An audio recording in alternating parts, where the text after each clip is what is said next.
right? So my reaction to the Silicon Valley video, we're better together. And I was there in 2017, okay, to 2021. And so we weren't there part of that 2015, those 3 couples who drove down every week. But man, we heard those stories. And so we were really thankful, me and Jackie, to be part of that and to see people like Joey Liu. He was our housemate. We lived with him, made videos together. That's why we showed those videos if you were there in the past. And I think just a couple of questions that maybe you could ask is that I was thinking about is like, what if, okay?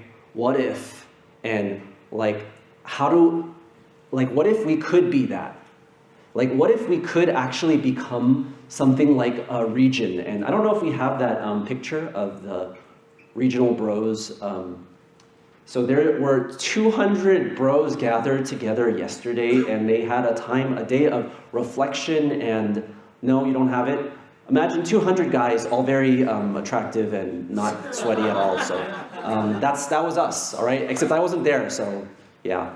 And so they had a time of sports, and then they ate dinner together afterwards. But just kind of wanted you to visualize a picture of the scale and size of the region of SoCal. And we'll actually film a video at the end of today that we need to for our video, okay, that we'll be showing. But what if we could be like together? What could we accomplish? What is better together? And so I was there with Pomona, and like I was telling them, hey, man, what if we were all together? What could we attempt and tackle at scale? Like to have a AYM volleyball camp, and over 90 people being able to hear the gospel and responding, that's amazing. And like, what if all our kids could like get together, we could run, who likes kids here? Yeah? Okay, so what if you could, run this kind of kids camp together?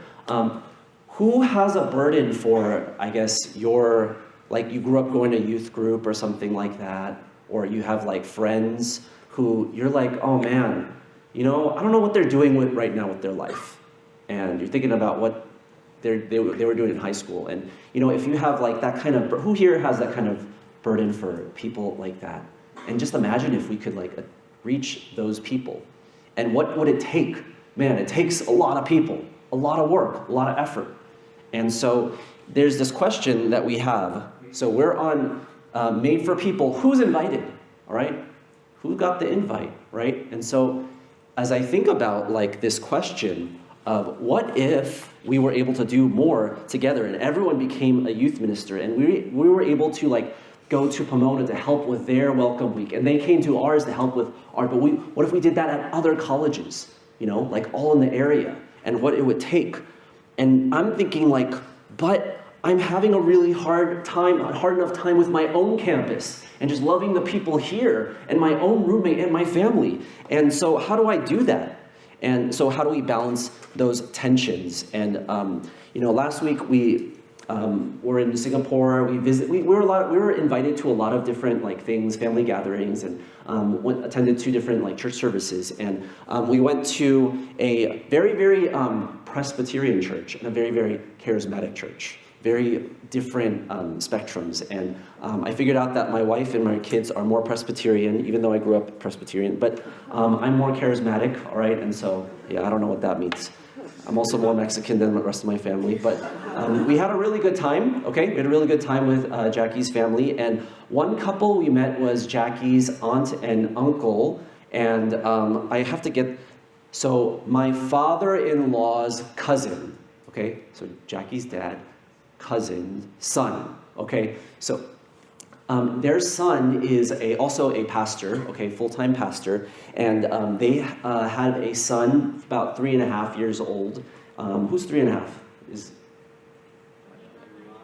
Maya is, okay? And then, so just imagine Maya, and then they got a foster child too, okay? About 3.5 as well. And so when the foster son came in, the son, the actual son, said, "This is my home. These are my toys. This is my daddy. This is my mommy." And no sharing, right? So the question, who's invited, right? It's hard because we're naturally very protective and inclusive. And like, yeah, God's heart is that he would invite many people in. And he calls us to be invitational, to be open circles. That's what we've been talking about in this series. And yet we recognize that that's hard. It's difficult because of natural limitations, because of fear, right? And I can really relate to that. And even though we're a really big network, wrestle with this question, right? Who's invited? Like, we want to invite more, but we feel limited. To reach more campuses? Oh man, how do I do that? And so it takes a lot of work, but I think it's worth it. And that's something that we're going to talk about through these videos.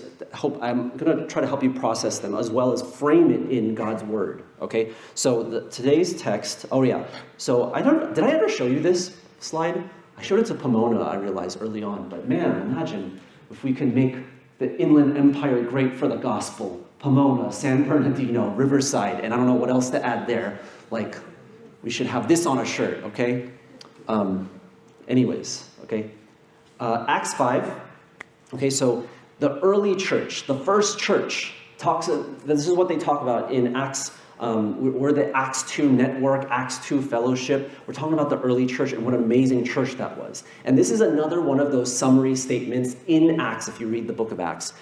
Now, many signs and wonders were regularly done among the people by the hands of the apostles, and they were all together in Solomon's portico. None of the rest dared join them, but the people held them in high esteem, and more than ever, believers were added to the Lord, multitudes of both men and women. Okay, so this is a beautiful picture. Signs and wonders are done. God is working through the church to bless people. They're preaching the gospel so that more than ever, believers were added to the Lord, and people were being healed and saved. You watch the video, and it's kind of hard, I know, to connect to the people, but man, people are being saved in those videos. There's people making salvation decisions. And I look around this room, and there are people here who are saved as well, who decided to become Christian, even though they were not. They were far from God. And to think about the craziness of that. Man, if you grew up not going to church and you come into like a service like this, or you like think about like the claim that there is a God who knows you and loves you, and you decide that makes intellectual sense and I will follow that. Like, that's crazy. And yet it's happening. Believers are being added to the Lord. And what's the people respond? How did the people respond? Okay. So normally I would have you guys discuss this. Okay, why don't you guys discuss this? Okay, you need 1 minute, okay? How did the people respond? Talk about it based on this. Go. All right. So it's interesting, right? None of the rest dared join them, but there was high esteem. Believers are added. It's interesting that those phrases are next to each other because they seem contradictory. If they're held in high esteem, high favor, like, wow, that's amazing, wouldn't it make sense to join them? And yet they don't dare to join. None of the rest dare to join. So how could that be the case? Okay, this is something we're going to be wrestling with, okay? We're going to watch the next video, okay? And it's the Midwest video. And one of the things that it starts out with is this little phrase that I'll come back to. What looks like high commitment is actually just high connection. So what would it take for us to reach the entire Inland Empire, to do more? It's a lot of work, right? If you actually start putting yourself in the shoes of someone who's going to respond and join, it's like, how am I going to do that? And what actually looks like high commitment actually it starts out with high connection. I think that's a theme that was in the earlier video. And because why? We're made for people. It's a commitment to one another that translates into the ability to do more. All right, so let's watch this video now. I was thinking about like what would be my response looking at maybe even looking at these videos, right? And then thinking about the early church. What would be my response? And I remember when I came to our church in 2002, right? I was like kind of looking for different churches and looking around and stuff, and decided on our church because there were some things that were different. Like one thing, people were intense. They were taking notes, and I guess back then we didn't have cell phones to take notes on and stuff, but people weren't on their phones texting, but they were like engaged, right? And so that stood out to me. They didn't just roll out of bed for church. They actually dressed up in like suits and like stuff like that. We don't do that anymore, but yeah, they did that. And even the production value, like welcome night. Man, I went to welcome night and the skit wasn't just like kind of fun slapstick kind of stuff that I was used to, but it was actually thought-provoking and like witty. And I was like, wow, people actually put a lot of work into this. And it wasn't just this external show, but it was tangibly noticeable internally, because I saw people, we would have recommitment times at the end of messages, and people were responding. They were coming up to receive prayer, they were confessing, they were repenting. In their testimonies, they would share about how I was really idolizing this, I was struggling with this sin, and I gave that up, and I wanted to follow God. And I was hearing stories like that, and I was like, wow, this is really amazing. And so my perception of our church, it was really high. It was high esteem, right? High esteem.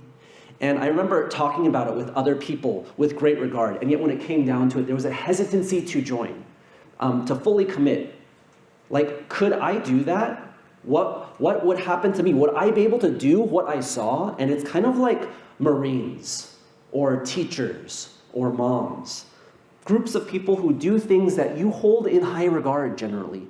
Respectable, honorable, highly esteemed, people who you recognize are worthy of joining, and yet there's a part of you that is hesitant to join all of that, to go all in. And I think that's what's happening with the church here.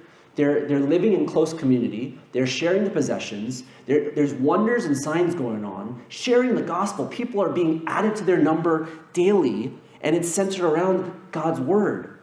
And threat of persecution.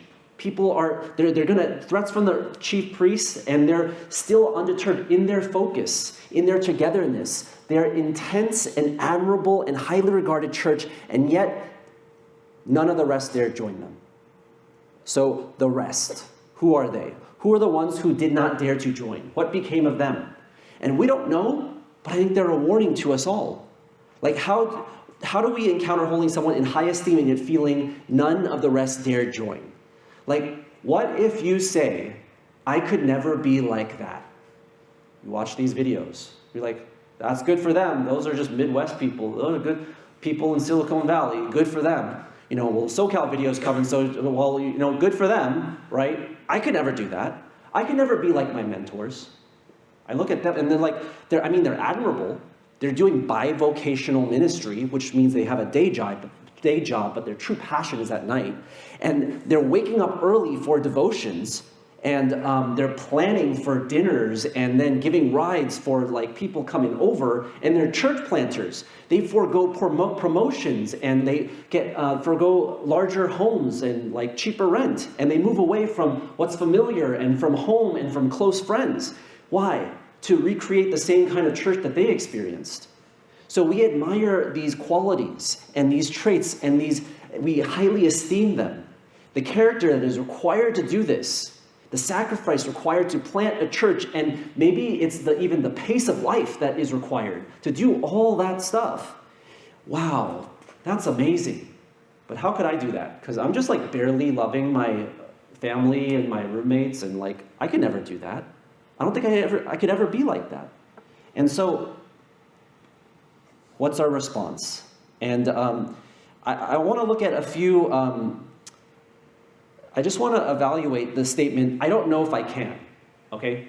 I don't know if I can. How true is that statement? And can we assess the degree by which it's true? And you look at those passages in your handout, 1 John 3:2.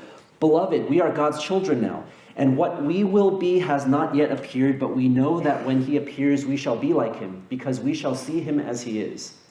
And Romans 8:29, for those whom he foreknew, he also predestined to be conformed to the image of his Son, in order that he might be the firstborn among many brothers. So that first passage, God tells us that we're his children, and it says we shall be like him. We're like little kids. Just as little kids are going to grow up to be like their parents, we'll grow up to become like our Heavenly Father. Romans 8, for those whom he foreknew, he also predestined to be conformed to the image of his Son. So he calls us and predestines us to that, even though we don't feel like we can become like Christ.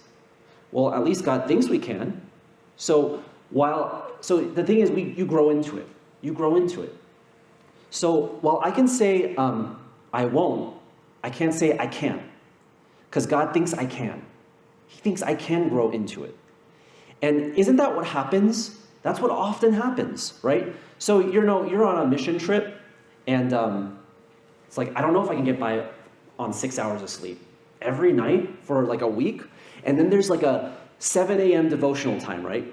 And but there's also this friend who is pouring out their heart, right? And it's past midnight, and you're like, oh man, cutting into my beauty sleep. And but then you go, oh, but everyone else is waking up. I can wake up. I can do that. What looks like high commitment or high competency is usually just high connection. Everyone else is doing it. I think I can. I don't know if I can handle hosting people, and working and then having some people over for dinner and cleaning up after and like doing that all the time. But what happens as people arrive, as you see people who are precious to you, you get a second wind. It's like the runner's high. I don't know if anyone's ever experienced that. You find the energy after a long day to host some people, to play some board games, even though you're not a board game person, or to play some sports, even though you're a board game person, right? You find that second wind. So what's really behind this statement? I don't know if I can. When people say, I don't know if I can, I think what it really means is, I don't know if I want to. I don't know if I want to give up the time I can use to do things that I would rather do at my own leisure. I don't know if I want to use the money that I could spend on myself to spend it on other people. I don't know if I want to increase the pace of my life because I just want to walk. I don't want to stroll. I don't want to jog. I don't want to run. I just want to walk at a very slow pace. That's what I want to do.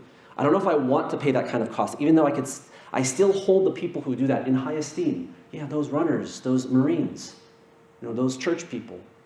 They're good. They do some good stuff. So even if you've technically joined our church, even if you've signed the membership covenant, I'm a member now, still there can be a stubborn part of your heart that has not yet completely joined, a reluctance to fully embrace the way of life laid out in the Bible. I don't know if I want to join. And the rest of the people in Acts 5 could have joined. There was nothing stopping them. In fact, many people did join. And the church wanted more people to join, and God wanted more people to join. They could have, but they didn't want to because of the cost.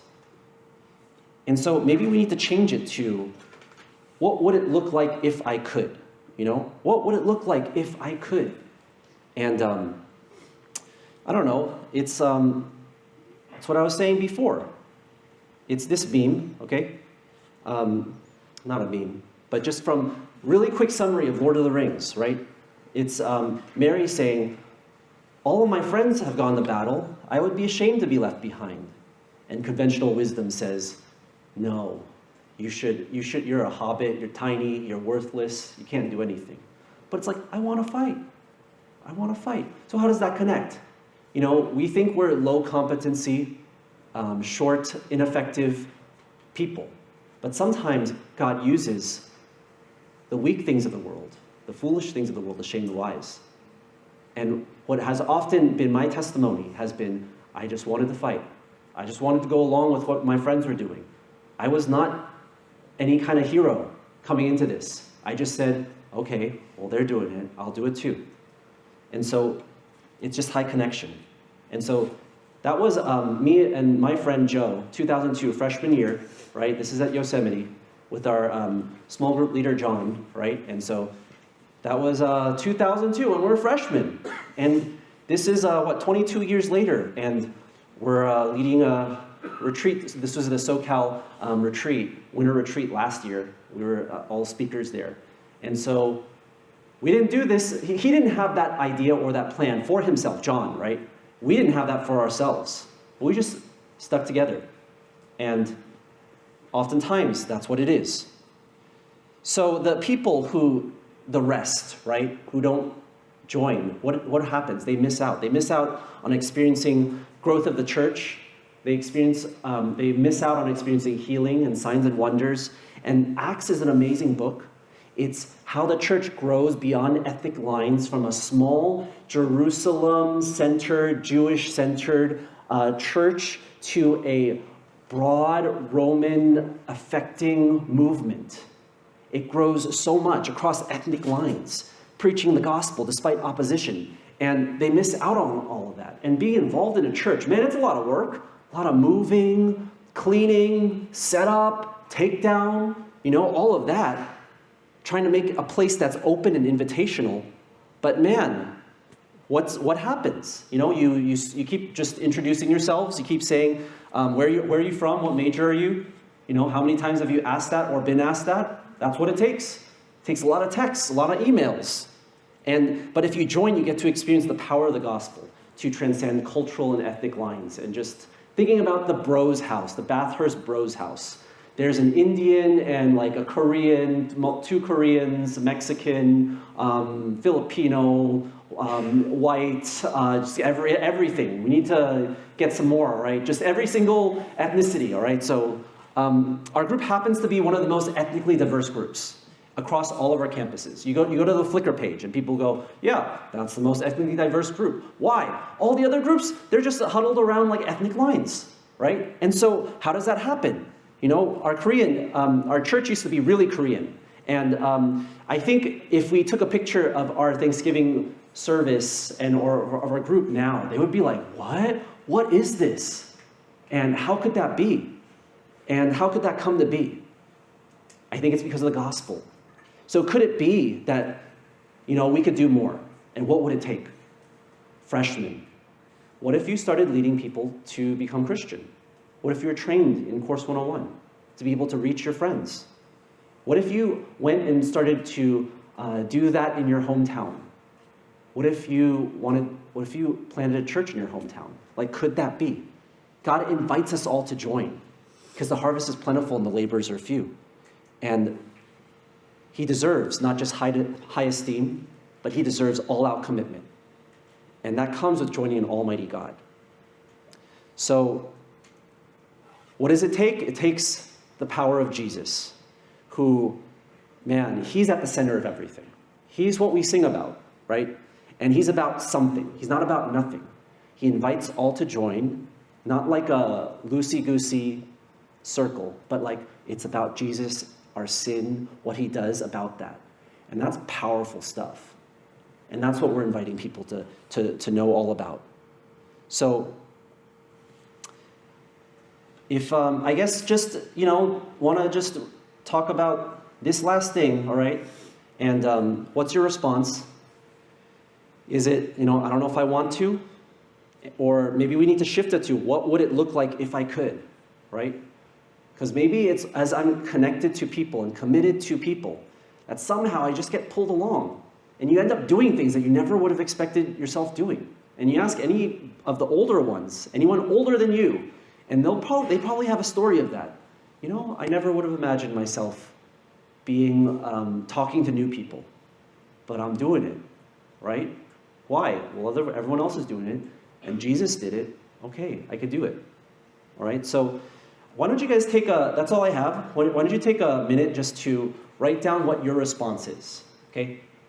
We're going to be watching other videos in the future, but like, you look at this and like, what's challenging? How can I join in heart? How can I join in not just heart, but action to actually do something about it? All right, give you guys a minute and we'll close out our service with a song.